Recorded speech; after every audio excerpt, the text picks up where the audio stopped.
yourself. Do you know what I mean? I don't want to hear about all this goal scoring and that, bro. We've seen Manchester City win the league with no strikers. So don't tell me that you need a 20 goal a season striker. And then you flip it on the other side. Look at Harry Kane. You got 20 goal a season striker every year, bro. Them man ain't gonna make the top 4. So this 20 goal a season striker is not the reason why teams are not scoring goals, blood. It's not that, bro. Like, in order to score the goal, you still have to get the ball from one end of the pitch to the other before a goal can be scored, Matisse. I know it sounds like common sense. You know what I'm saying? But it's true. It's true. You need to get the ball from here to here. Yeah. And then on top of that, you need to do it multiple times. Do you know what I'm saying? Multiple times. And you can only do that if you have a well-oiled machine and a structure from back to front. Because even with our futsal training, we always, at the beginning of the sessions, we always do shooting when we're warming up to warm up the goalkeepers and also to warm up the players. And guess what? Even in training, man don't score that many goals because it's not easy to score goals. Yeah. It's not easy. Do you know what I mean? And we're doing shooting drills with no defenders a lot of the time, and it's just touch and hit. Lay off. So, bro, if you need to take 20 shots in training, to score 5 goals in a game, you need to take 40 shots. Like, it's basic maths, like that. So if in training, when these guys are doing shooting drills, they're not scoring every shot because you have a goalkeeper that you need to beat. And then in the game, you have defenders that you need to get past as well. Therefore, you have to create a high volume of goal scoring opportunities to score goals as a team. It's not just down to one man. Yeah, it's true.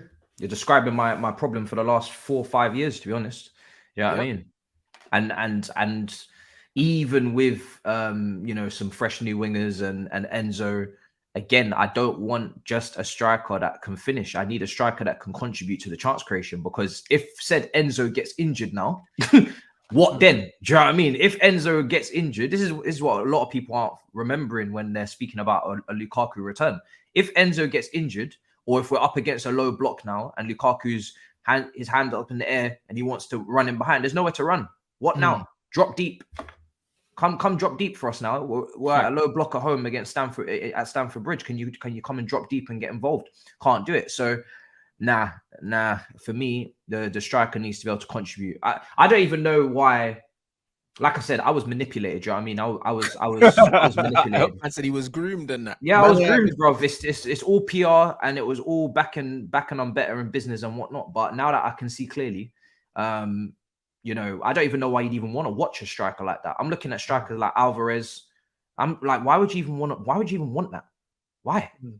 He's already ruined the whole personal side of it, where it's like, oh, I want him because he's coming back to the club. That's all done. So now that that's done, and you watch him, why would you want him? There's just no reason for it. He doesn't contribute to multiple parts of the game. Terrible attitude. Doesn't want to be here, and awful to watch on the eye. Clunky as hell. So there's no point. There's nothing for it. There's nothing for it. Where do you sit on Enzo? Because my man's saying this comment here. I'm saying Enzo's getting away with murder. Imagine Pogba was in the Chelsea team right now and he was performing the way Enzo is. Like, what do you make of? Everyone knows he's got talent, but what do you make of his actual output? I wouldn't be. Listen, people are going to judge Enzo because obviously the price tag, but Enzo's a quality player, man. The guy's vision and his passing is second to none.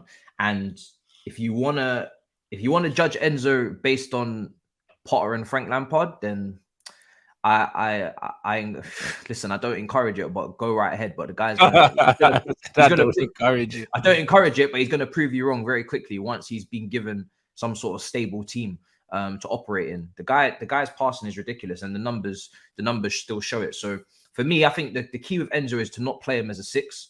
Don't play him as your deepest midfielder. Don't ask him to be your anchor. I don't want to see him as a regista. None of that. He's basically your next gen N'Golo Kante then. Like, I want him to be higher up the pitch where he can affect the final third, where he can play those passes, take shots. Yeah, I want him to do that. And at the moment, he's being played as a deeper midfielder because of the fact that we don't have a DM. We know that Kante is not a DM. We sold Jorginho in January, so we don't have anybody to sit there and anchor. And because he doesn't mind receiving the ball off the defenders and he doesn't mind dropping and starting build up, then that's why he's there. But he's not a DM off the ball. And even on the ball, I don't think he's as good as Jorginho in the first phase anyway. So I wouldn't want him back there. I want us to push him further forward. He's a top player though, I think. That's crazy, you know. Actually decent, bro. Man said there's a stat saying he's got the 5th most line breaking passes in the Champions League. What is that? Yep. That's confirmed, yeah. That doesn't surprise me. That's one of his That's great what he does. Strengths. Yeah, that's what he does. That's what he does. That's one of his greatest strengths, man. He's no doubt a top player, but another player that you can add to the list. He's just been used in the wrong places and used in the wrong ways. He's absolutely not a number 6. Like no way that you can paint him as one. But again, is there any talk of Chelsea actually looking for a number 6, or are they going to persist with him playing there? No, there is talk. You've got a couple of names out there. I mean, there's loads. Thankfully, if you're looking for a midfielder in this market, there's loads of midfielders. Like, you can't not get a midfielder in this market in the summer.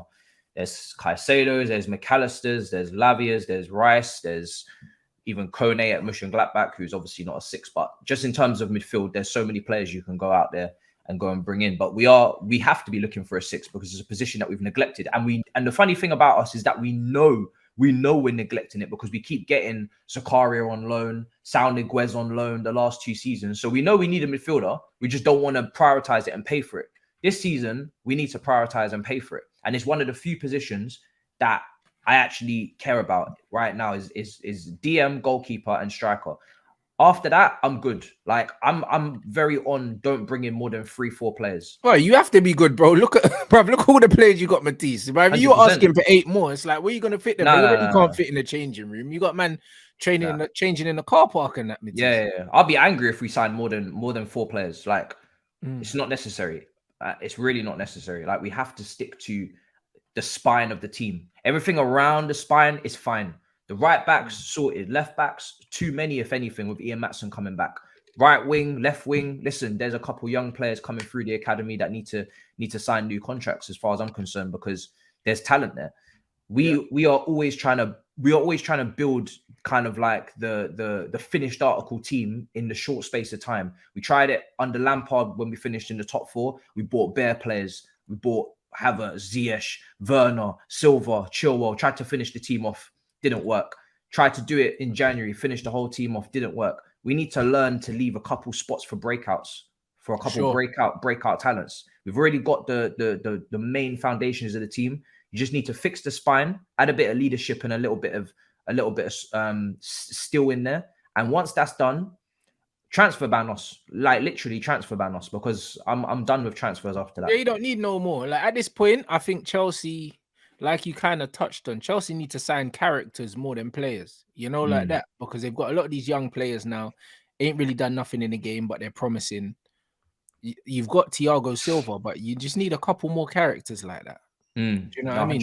Just to kind of keep these guys' foot on their ground, because when you look at the best Chelsea teams, when you guys were the most successful, you had your Terrys, you had your Lampards, you had your you had obviously Aspie, but he's older now. Yeah. You had players like Ivanovic. You had these big personalities, these players that could actually, they were leaders, all of them.